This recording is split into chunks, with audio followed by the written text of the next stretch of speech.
Mexico. Today, though, we are delighted to have Robert Parker Adams to discuss the restoration of the James Observatory on the Millsaps College campus. Bob Adams has been a friend of the department for decades, and I had centuries, eons, epochs. And as such, I had a brief introduction for him. But as I was reading through the biography that Bob had given me that I had asked for, there were so many delightful bits in here that I thought I would just actually read from this. So, Robert Parker Adams has practiced architecture in Jackson since 1967, having received the first certification by the National Council of Architectural Registration Boards ever issued in the state of Mississippi. Adams was educated in the Jackson public school system, followed by Millsaps College in Mississippi State, receiving his terminal degree in architecture from Auburn University, and undertaking graduate study with the Harvard Graduate School of Design and Goucher? Yes. College. Adams has received his degree, the degree of Master of Arts in Historic Preservation, and as such is the only principal architect in Mississippi with that distinction. He was recently honored with a doctoral degree from Millsaps College for his work in historic preservation. His interest in preservation has led to a number of successful restoration projects, including work on the Mississippi Governor's Mansion, both the old and new Capitol buildings, the Eudora Welty House, the Mississippi War Memorial Building, and a number of county courthouses. Adams restored and resides in Fountainhead, Mississippi's only Frank Lloyd Wright designed residence. His offices are in the award-winning restoration of the old Jackson Greyhound bus terminal. He has received a number of other awards, including the Governor's Award for Excellence in the Arts, conferred for his body of work in historic preservation. Adams recently completed the exterior restoration of Jackson City Hall and is currently involved in the restoration of 4 historic properties in Natchez. His most exciting current project, he says, is the restoration of the Golden Hand that crowns the steeple of the Port Gibson Presbyterian Church. Help me welcome Bob Adams.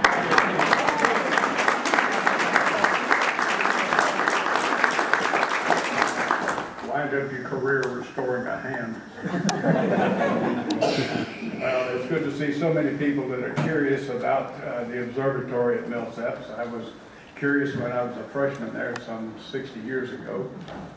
I've maintained that curiosity, and over the last 2 years in researching and restoring it, it has become curiouser and curiouser.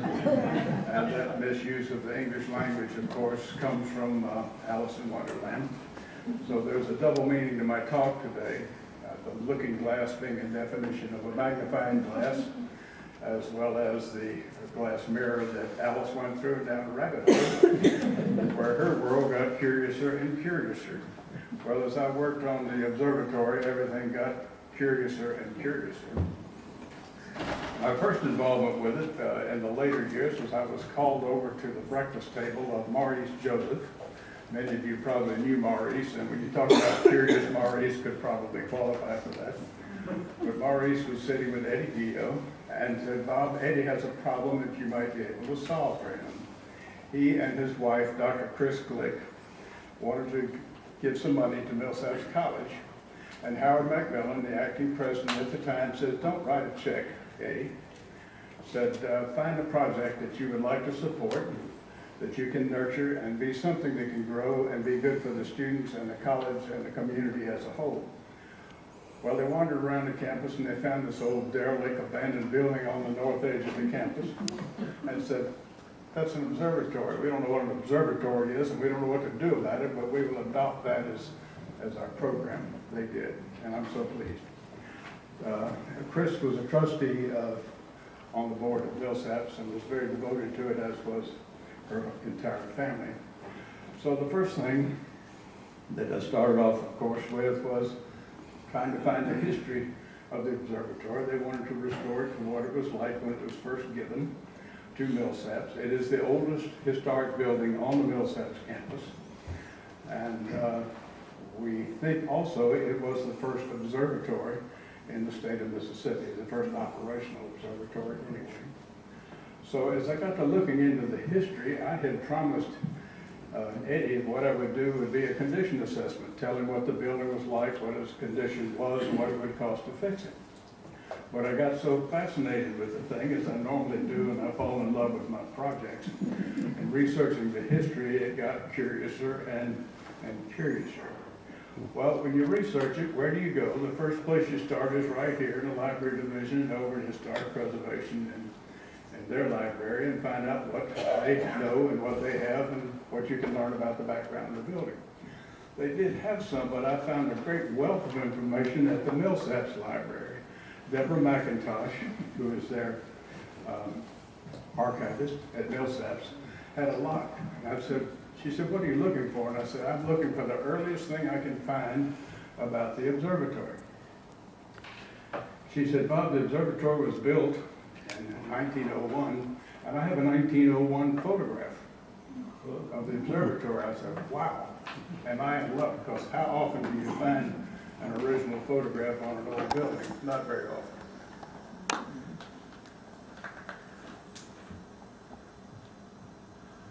This is the photograph that she gave to me. And I looked at it and I said, Deborah, this is wonderful. I mean, buildings change over time, and if I can find out what it was like originally, perhaps we can restore it back to that state again. So I took this and looked at it. The first thing I noticed was there was an iron balcony that ran around it, and the observatory has a wood balcony. I guess it got changed or something. And some other things like a wooden fence that ran behind it, and I knew there was a wooden fence that ran down the middle of Millsaps campus in the original year, separating Millsaps from Jackson College at the time, earlier than that, the Natchez Seminary. But I went out to look at it and say, gee, I wonder if there's any steel left sticking out of the building that I can use to put that balcony back on. But when I looked at it, I said, hey, there's more to it than this. Not only is there a balcony here, but above the door is another door. We don't have a door above the door, we have a window above the door. And furthermore, these two windows are very close to the front door. On this observatory, we don't have that. This is a photograph taken from the 1917 Millsaps Bulletin, and it shows the observatory pretty much as we know it today. We have a 1905 photograph too, but it is so blurry that it's hard to understand. But it shows essentially the same configuration. Notice it does have a wooden balcony. It doesn't have the steel balcony. The windows are not closely associated. They're at the cardinal points, north, south, east, and west. And there's a window above the door, not a door. And there's no fence. So, Bob, you know what? That's not our observatory. Curiouser and curiouser. Well, not only did it get curiouser, my big question was, if it's not our observatory, what is it? This has been published in 2 Millsaps publications which claim it to be the Millsaps Observatory. Fortunately, also, in this same promotional brochure, there was a photograph of the telescope. And this would have been from about 1916, which is also valuable to have. Well, when I got the key and went inside, on the base of the telescope was a plaque that said Warner and Swayze Company, Cleveland, Ohio. Never heard of them. Now, this was not the original condition of the plaque. Of course, it was corroded, but after it was cleaned up. So I started looking for Warner and Swayze. Who is Warner and Swayze? Well, when you research them, you find out that there's 2 gentlemen named, guess what? Warner and Swayze, who had been machinists, had worked with Pratt & Whitney, and had left them and to form their own company to do machine tools. And they were excellent at that. And it so happened that Warner was an amateur astronomer, and Swayze, I think, got pulled along with that as well. And they actually built, I think in their backyard, an observatory that looked like just what? This is Warner and Swayze's observatory, not the Millsaps observatory. So as it got curiouser and curiouser, and I tried to figure out what had happened, obviously somebody had been sent up to Cleveland to talk to them about buying a telescope, and in purchasing that, Warner and Swayze probably said, look, here's a photograph of our observatory. We don't have any plans, but if you want to take this home with you, perhaps it can be the model for your observatory. And that was exactly what they did.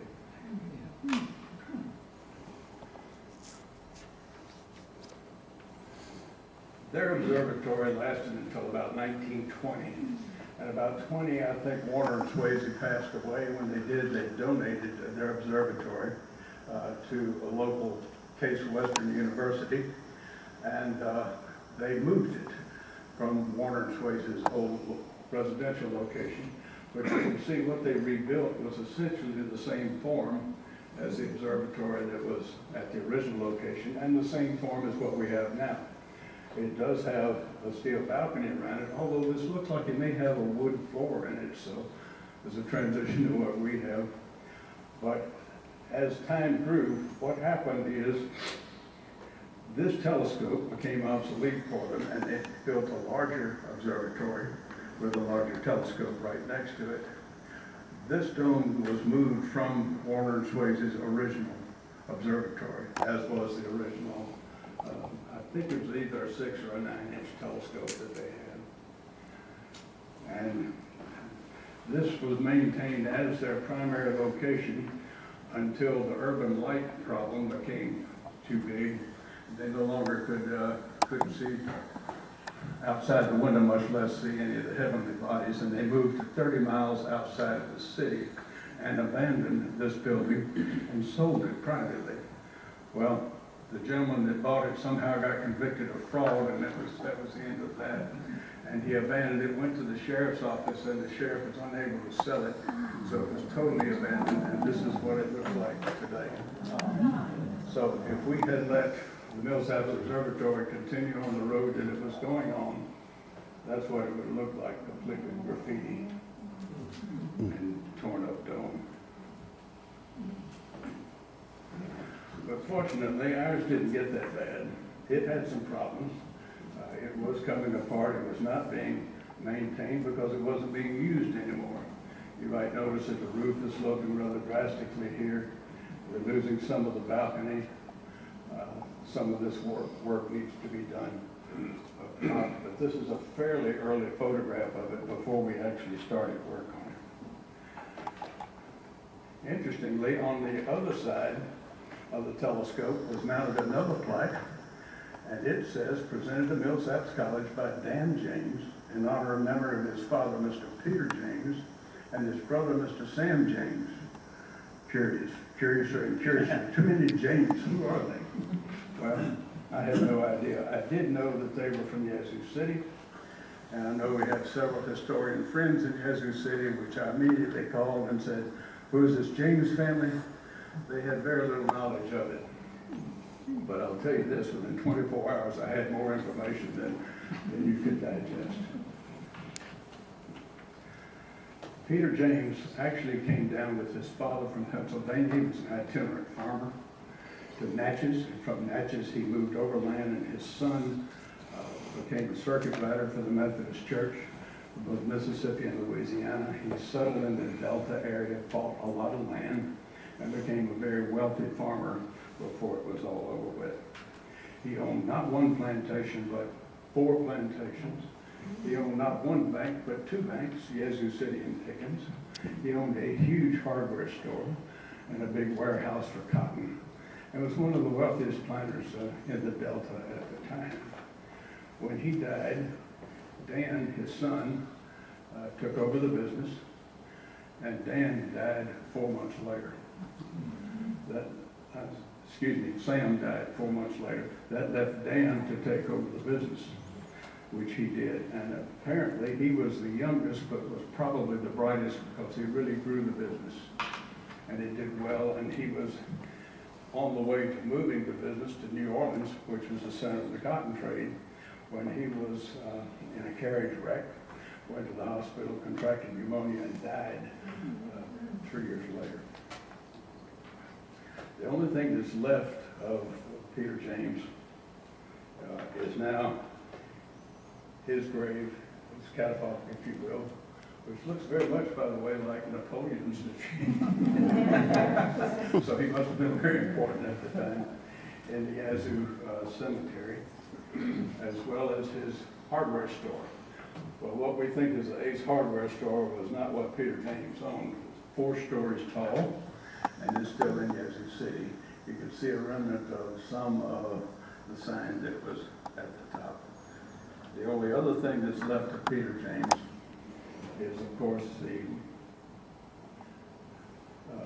observatory at Millsaps that was given in his honor.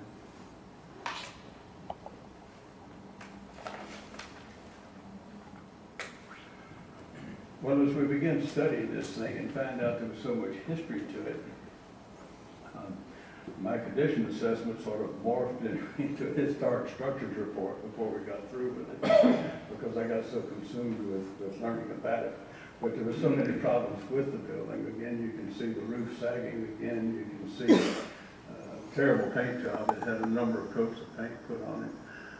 Electric devices hung on the outside. Siding is buckling. Lots of things going wrong with it.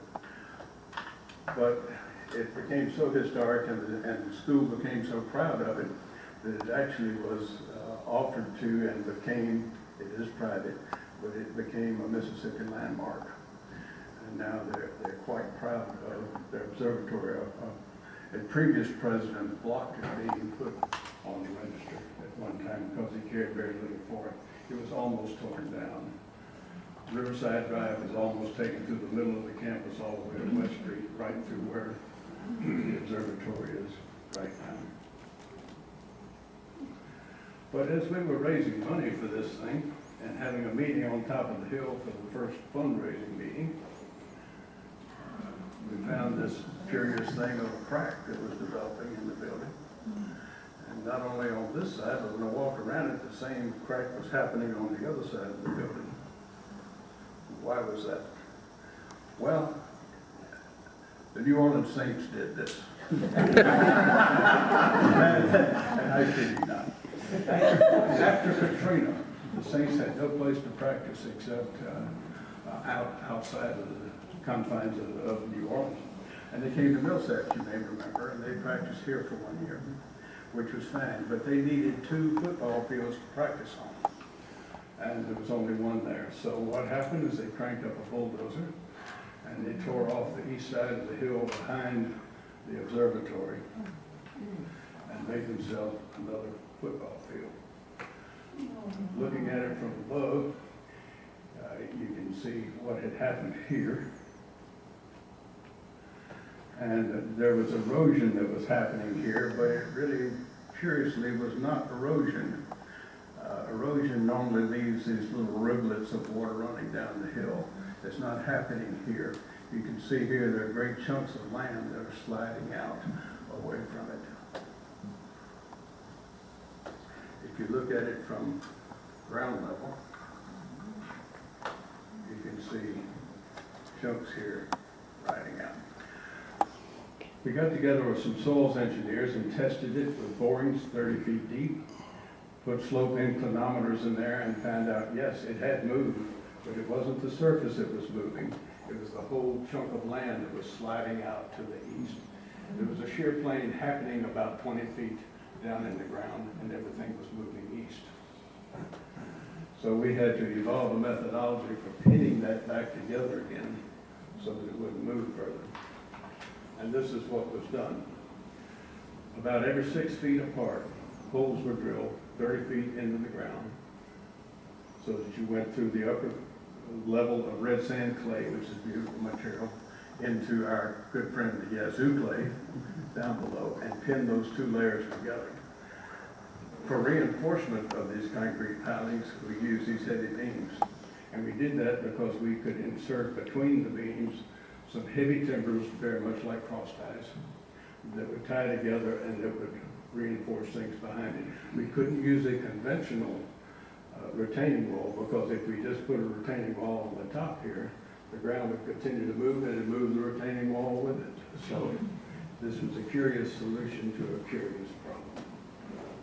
But once we got it solved, we were able to move on to the building itself and deal with it. One of the other curious things that happened was that the paint, which I had said was pretty splotchy and had a number of coats on it, was quite unusual. We asked around and said, why is this paint job so bad? And they said, well, the paint job was done by a movie crew. I said, a movie crew? And they said, yes, It was used as a movie set in 1989 for Misfire. So Holly Hunter, who started that bad movie, I think, at least they did a bad thing to our observatory anyway. But she starred in it, and she was quite popular at the time. And Beth Kennedy had written it, and so this is good for Millsaps, for Jackson, and Mississippi as well, but I did for the building. So one of the first things we did, of course, was to strip the paint off of the building and find out what we had there.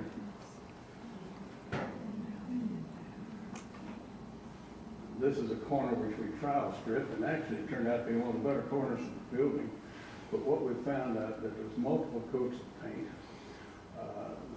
that some of the joints had been filled with Portland cement, which of course is destructive to the building. It had high-line mortar, and some of them had even been filled with plain old caulk because it was leaching out efflorescence, and they were trying to stop it wrong way. But a close-up will show you that efflorescence, which really is the line leaching out of the joints.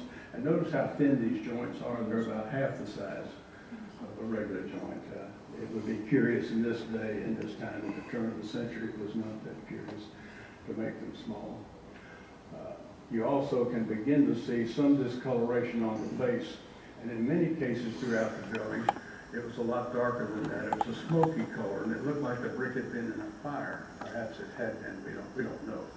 But when we took it out to investigate, we found out the same smoky condition happened on the ends, in some cases even on the back of it. We never did really ascertain what that was about. But you can see here the paint material above that we were flaking off and the different colors that were used. We actually did some scraping on the walls, some micro photographs to see what the original layers were and the original colors were. And we found that actually the building had apparently been painted very early, if not initially, when the building was built. Conjecture, but a curiosity was that the building had been built out of salvaged material. And then maybe the brick was damaged before it got there, and they decided that they would go ahead and use this cheap building, which may have even been donated to the school, and then paint the building. At any rate, we identified the lower colors, and we decided we would paint it the same way.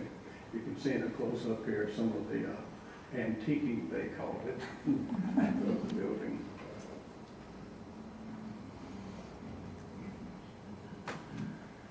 Another curiosity of the building is that your eye tends to make everything behave like you think it should, and that is that the cylinder of the building would be vertical, and at the back end of the building, when it was cut away and sloped off and slid, would be at an angle.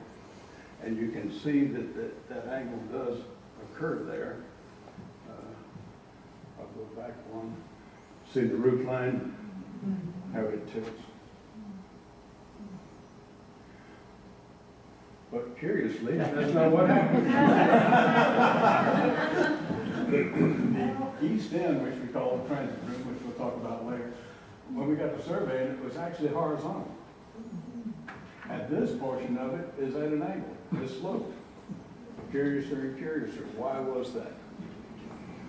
Well, with some conjecture, I came to the conclusion that some time ago, probably about the 1940s, West Street got widened and deepened as it became a thoroughfare, and when it did, probably, there was an equal sloughing on the west side of the building as we were just experiencing from the New Orleans Saints on the east side of the building. And apparently the whole observatory stayed together, but tilted to the west a little bit. So our question was then, all right, did we try to jack up this portion of the building? Did we try to jack up this portion and leave it out of level, or what? Well, running through the middle of the building is a huge, about 4-foot square brick column that supports the telescope. It's necessary to do that to keep the shake down on the telescope, of course. Trying to move that column is virtually impossible, and all of that would have been quite expensive. So we decided what we would do would be to tie this to this in some way that would make it work without realigning the major portion of the building. What we really did is that we took the alignment of the brick here and relayed the brick in this area to line with it. Now, the roof had collapsed somewhat here, and when it did collapse and spread, it broke the brick joints in this area.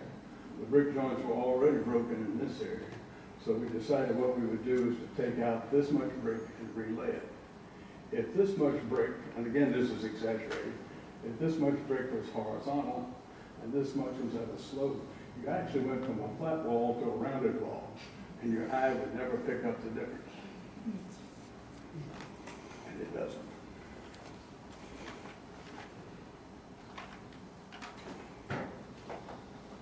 See, this is the crack that you're looking at right here as we begin to modify the building. But we had to do something with it to restrain this. So what we decided to do is that we would put a beam across the end of the building here and tie it back into the ground to keep it from sliding any more in the future to the east. This is that beam, a specially designed two-piece beam with a helical anchor on both sides, being anchored on the side here. Once that was done, then we were free to go ahead and take off the brick that we were replacing. And you can see here this whole section has been taken out. And there are two different kinds of brick. Curious, curious. There's a large brick used inside and a smaller face brick used outside. Not only that, it was laid in two different brick patterns. Curious, curious. This is a section through that wall looking at the large brick and the small brick. You can see inside the building. These are large. All of these had to be tied together because brick wall is just like a loaf of bread. The bricks are going to come apart if you don't tie them together. Nowadays we tie them together with iron or steel or some sort of reinforcement. At this time you tied it with other bricks. About every fifth course or sometimes seventh, or in this bad brick, even as small, I've seen them 3 at New Orleans. You turn one layer sideways and the other layers go in this direction. And that this ties then the wall together. But it doesn't tie this into that section. In order to do that, we had to have the same size brick. We also would have an end of a brick header sticking out on the outside of the wall.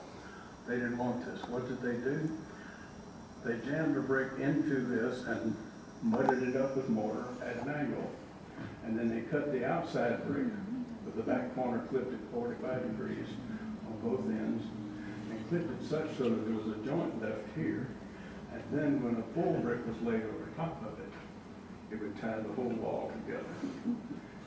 Not unusual, but a curious way to deal with it. You don't see that very often. This is the wall where we were taking off the face brick and leaving the inside, and you can see here the tie brick that are used, as well as the rotten quality of bricklaying, which was not unusual at this time either, by the way. That wall sitting on the stone footing?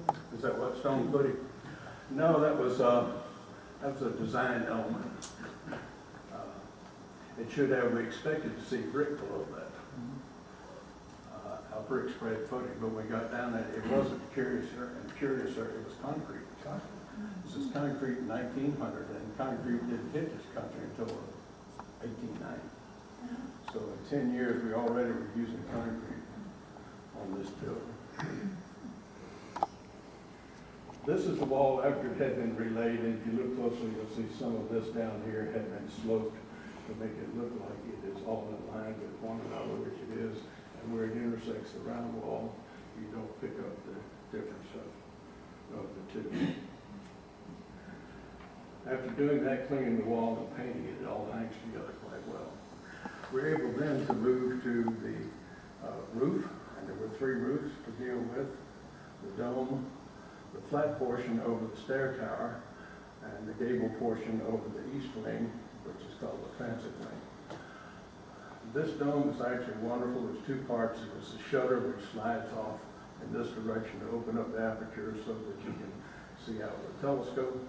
It is covered with something called turn metal, T-E-R-N-E, and that is lead-coated steel, which is a fine material, not made anymore. Thank goodness everybody thinks you're gonna go up there and lick the lead off the roof or something like that. But you can't buy it anymore, it's not even produced anymore, so we were very concerned about what we were gonna do about that. But because it's such a good material, it lasted. It's been up there 115 years, and it's still in good shape. The shutter now had blown off several times over the years because it's rather fragile.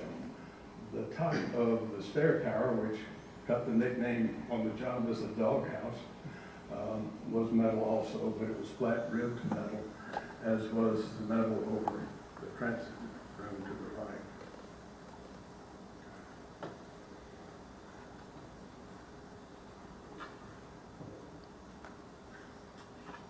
When we went inside and looked at the underside of the dome, I was very concerned that we had rot in there, because if we had to replace rot, that would have meant that we had to take the shingles off the outside and we couldn't replace them. We knew we couldn't buy new ones.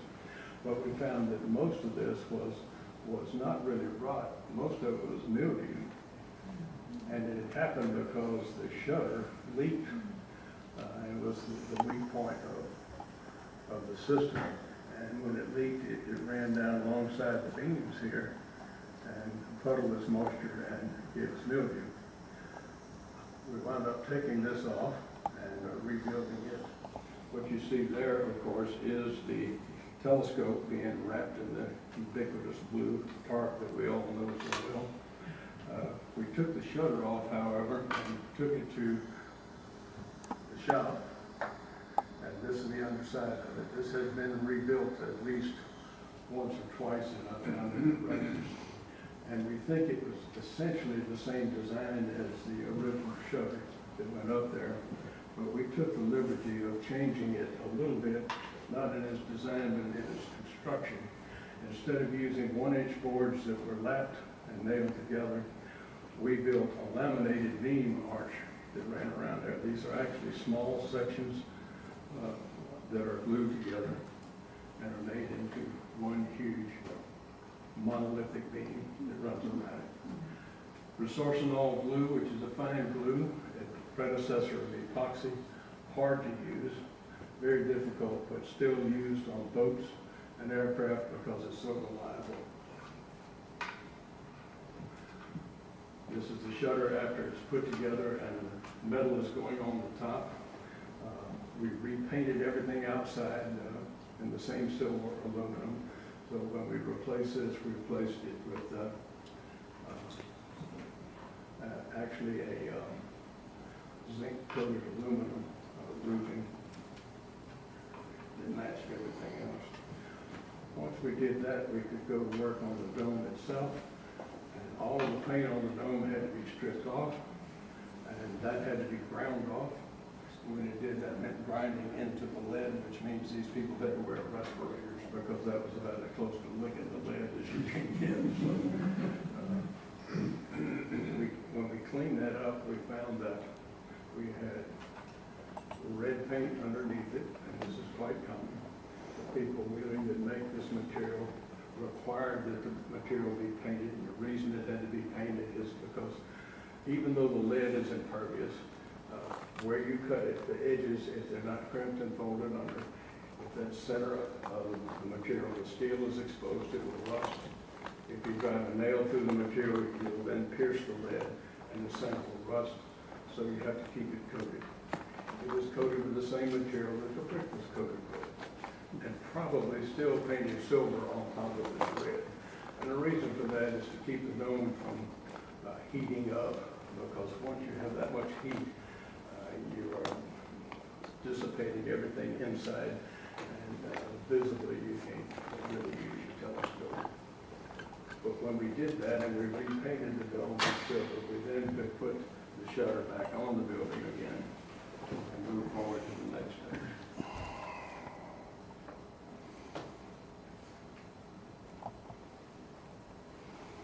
Ken, I think your head's too big. I've never heard that complaint before about that. I've heard it a lot. All right, this is a 1917, I think, photograph of the observatory, and it's not particularly so show whom we think is Dr. Harrell up here, but to show us the only photograph we have that shows the discontinuity in the roof on this east wing. Notice that the cornice does not go consistently through, but hops up at this point, just above where the shutter opening is. Well, the reason for that is that this is the transit wing, and the shutter opens on this side, and there was a shutter on the roof that opened, so that you had an opening that ran from about waist high over the top and all the way to the other side of the building.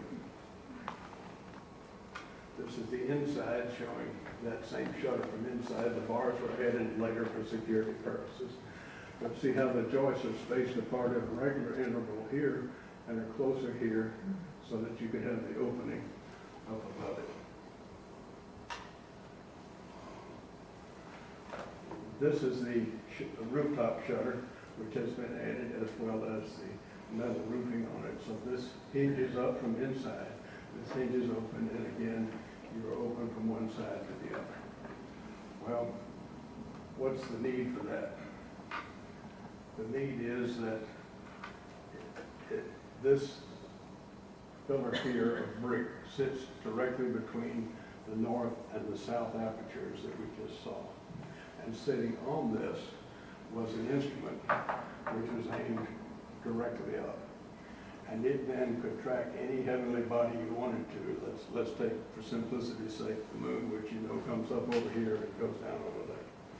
When it is directly overhead, there are tables that tell us what time it comes directly overhead. And when it was directly overhead, this instrument would mark that. They would set their watches by that.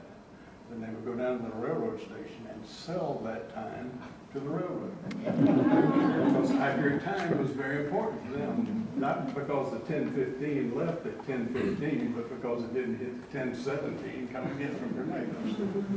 That was important to them. Well, one of the most fortunate things of this whole thing was getting together with Mr. Ben Nichols. Ben I had known from before, and he was helping me find somebody to restore the telescope and the other instruments. Well, it turns out, and I didn't know this about Ben, but he was more than an amateur astronomer. He had actually taught astronomy. In fact, he taught astronomy in this observatory for about 10 years, 10 or 12 years in the 1980s, and had done repair work not only on this telescope, but on another Warner and Swayze telescope in another location here in town. So Ben turned out to be just really fabulous for what we were doing. And I said to Ben, wouldn't it be nice if we could get one of those old transits back, and I bet they're not even available anymore, to put it here to show to the public what the transit does. He said, I can do better than that. He said, I can give you back the one that was here originally. I said, where is it? He said, I got it in my basement. Ben, you stole it. He said, no, it was stored in Sullivan Harrell Hall, which was the science hall at Millsap for many years. And they were clearing out things and were moving to the new science building, and they had talked to him about what was getting thrown away, and Ben said, well, I'll take it. Maybe one day it will come in handy. Well, thank you, Ben. It did come in handy. But it didn't come in handy until it got restored. And guess who restored it? Ben. That's the instrument restored, with new parts, new polish, new fittings. And it's back in operation and is sitting back on the pedestal in the transit room. That allowed Ben to move to the major telescope to restore it. As you can see, it's peeling, it's broken in places, and all the brass is corroded. Some of the weights were missing. But in the base of it, right here, there was a regulator as well that regulates the speed of the telescope so that it will track the star as it moves, apparently moves across the sky.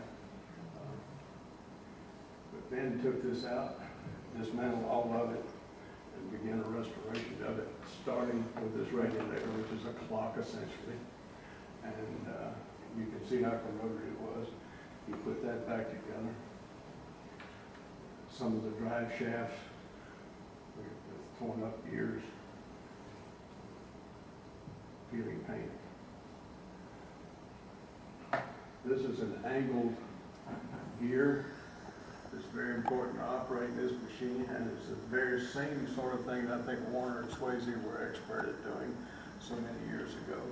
And it was just about as difficult, I think, was it not, Ben, to find somebody to do a machine on you? And I think you found somebody in Florida, did you not? They did that to replace it. They also removed and polished all of the brass parts that had been corroded. Put the telescope back together again, and here it goes, and it's finished straight.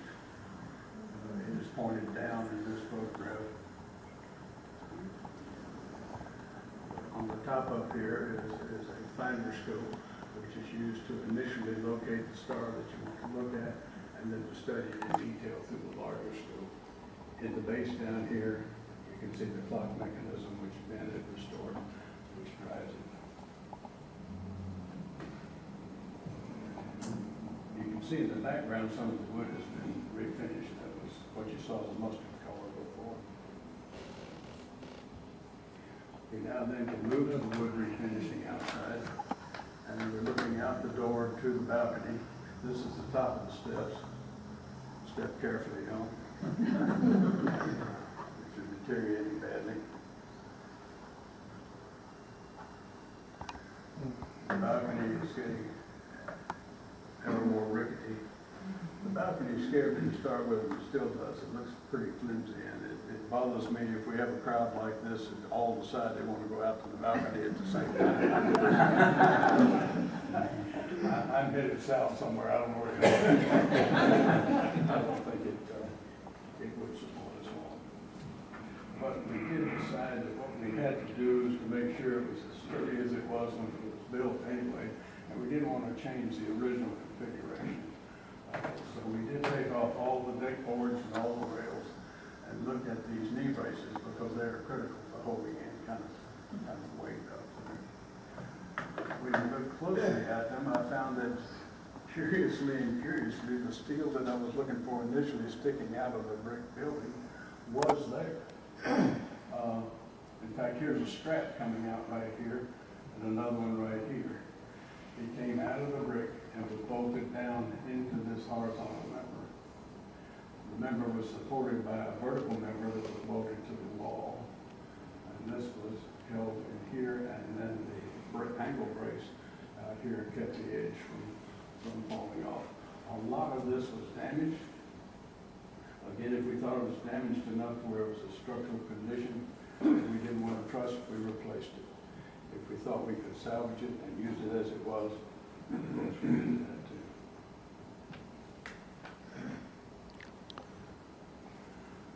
This is underway where we're getting closer to finished with the balcony. And we begin to move over to the right over here to what we call the doghouse or the stair enclosure. Begin to work on it.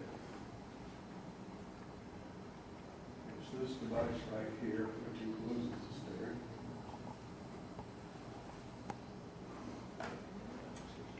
Now that's deformed in this view. But it had been changed to where it had been closed up with plywood siding, what we call T111 siding, which is just rough-sawn siding that has vertical grooves every 4 inches in it. Normally it's applied up and down so that the water will run out of the joints.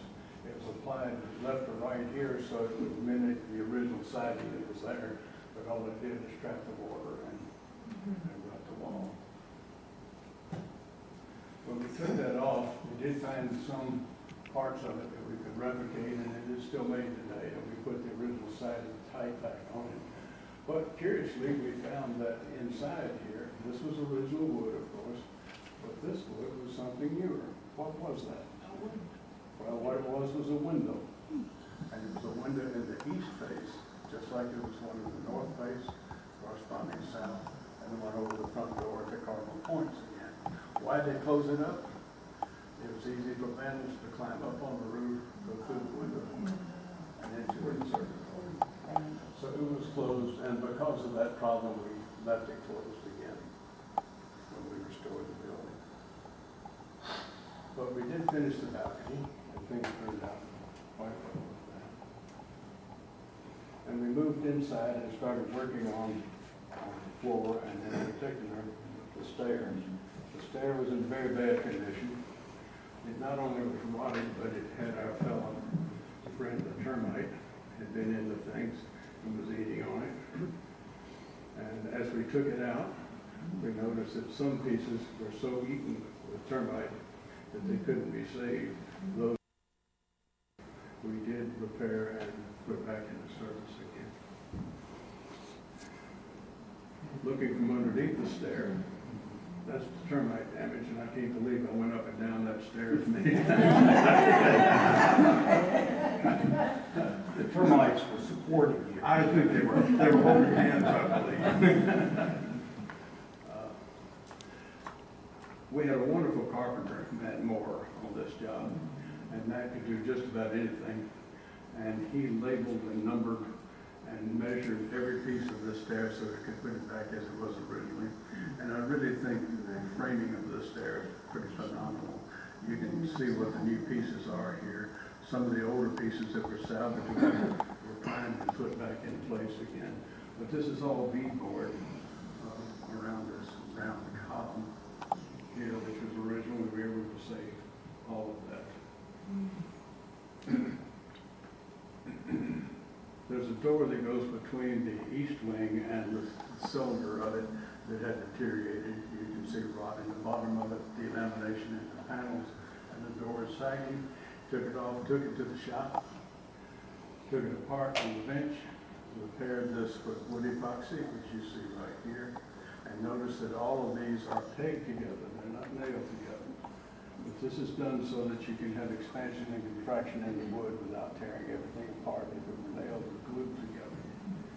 Replaced all of this and put it back into service again. Move ahead, guy. Remove my. The window jambs themselves had to be redone in place, but the weight pockets were taken out and cleaned and replaced, as were the ropes and the pulleys and everything on the windows.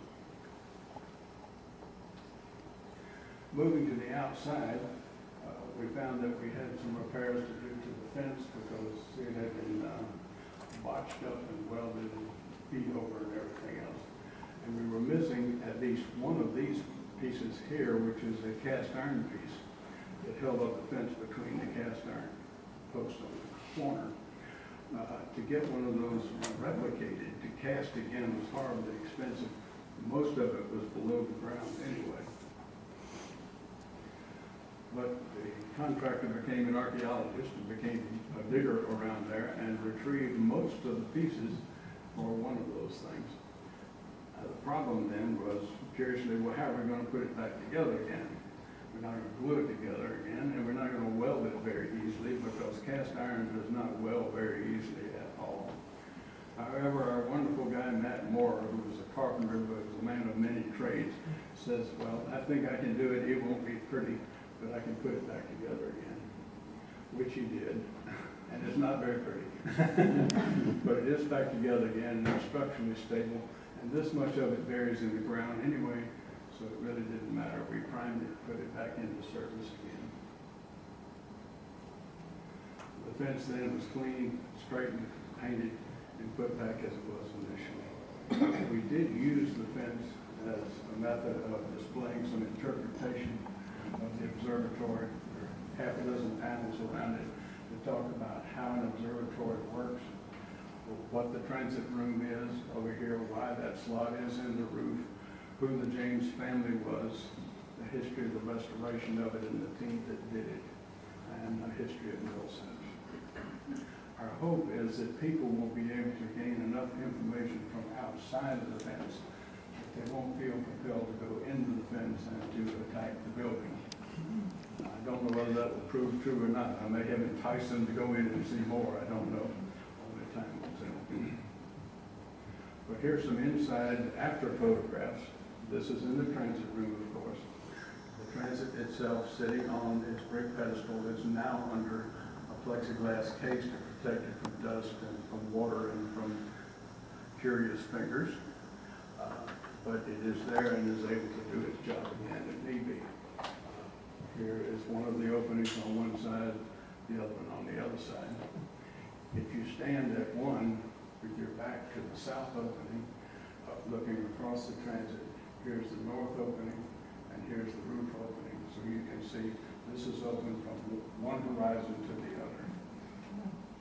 If we didn't have bars in it. This is the underside of the stair after it was finished and painted, and this is the door which you saw before, which has been rebuilt and put back into its original condition. The stair itself, using mostly original parts, replacing those structural parts that we couldn't keep. This is an edge that you see as a pylon that runs up the middle and supports the telescope at the very top. This is the finished telescope and head that we're so proud of. And it is ready to function again as the Millsaps Observatory did initially. We did install some lighting at night. It's a security measure to keep people away from it in the nighttime, as well as becomes a beautiful object on West Street. If you're going down that part of the city at night, riding by there, it's a nice addition to the town. We really think that the observatory is a nice addition to the town. It's functioning exactly as it should. 3 weeks ago, Millsaps had parents of prospective students, the students themselves, on campus. And one of the things they did was to tour the observatory. We think that was one of the reasons the observatory was built in 1901. 1901, Millsaps was 9 years old. Why would they build such a sophisticated building when they were only 9 years old? Didn't have a dormitory, didn't have a dining hall. We think it was to attract students to Millsaps College. Jackson, Mississippi, Brandon. And I noticed your qualifying comment that this is the oldest operational observatory. Does that mean because Barnard Observatory was not operational? Is that the... I qualified that. I really personally would say it was the first observatory. There was a building built for an observatory, but if you don't have a telescope in it, you don't have an observatory. And thanks to our friends from the north, they absconded with the instrument before it was ever installed. And I don't know that Barnard ever functioned as an observatory, did it? It functioned as a lot of other things, and they eventually had their own observatory. Are there classes available for school age? They're just starting this up, and they're trying to plan tours for school children, which they think is a wonderful idea and exposure to. But they don't have it actually planned yet. Get in touch with Millsaps if you want to have a tour of some school children. They don't have an open house out there scheduled for anybody at any time, unfortunately. This has to be done at night. It has to be done at night when there's no clouds. It has to be done when there's no rain. And it's a very difficult thing to coordinate. But I found one reference, and I forgot whether it was a Purple White or whether it was a Clarion Ledger, that the last time it was opened, which was many years ago, that there were 2,500 people lined up to go through. I don't know that I believe 2,500, but Ben was there, and his comment came through, and he swears there was at least 1,000. Can men stand? Just a minute. Go ahead. Thank you.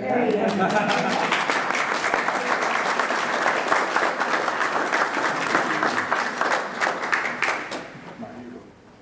Question? Yeah, in any kind of renovation of this magnitude, there are always surprises. I wonder if you had any particular surprises that you found. One surprise after another, yes. One was the tilt of the building, which is probably the biggest one. The fact that the crack opened in the building before we actually got started on it was a surprise to it. The fact that the building had a concrete foundation instead of a brick foundation was a surprise to us. The fact that there were 2 different sizes and kinds of brick was a curious surprise to us, and all through the project there were those sort of surprises. But that's what makes them fun. I enjoy it. You said it's a functional observatory, does that mean the top rotates? Oh, yes. Yeah, Any complexities associated with getting that back in working order? of course. Part of that is that the drum now tilts a little bit, which means, you know, if it were horizontal and well greased, it could spin with one finger. It takes two people to turn, but it can be turned and it can be aimed and it can be used and it has been. Is that stone above the window and door? Yes, What stone is that? I think it's granite. And it generally is sort of trying to replicate a water table. And the reason for that was to keep water from being sucked up into the brickwork from below, which apparently they didn't know over here on the old Capitol. But actually it had become, I think by that time, it probably had become an aesthetic device because they had a concrete foundation under there, so it would not have wicked the water up in the same way the brick would have. And I say it was aesthetic because the same material was used as lintels over the windows and the door. Bob, Yes. is the structure of the, what you call the doghouse, which appears to be the least attractive aesthetically, was that common to have a little frame structure like that to house the staircase and observatories? I don't know. I found it to be very unattractive, and if you would notice on the second Warner and Swayze installation, they made that doghouse out of brick. Now, I think the reason it was made out of wood at Millsap's is there's nothing directly underneath it to support brick. The brick walls are further out than that, and so they had to use something lighter than the brick, and they used wood to do it. It's unfortunate, and it doesn't fit in with anything else. Okay, folks. So, did you find any other examples of observatories other than the original Warner and Swayze one that look like the Millsaps one? Any other examples that look like ours? That look like that? No, I don't. Ben, do you know some more? I'm sure he does. It was a common design. That was great, Bob. Thank you so much for that.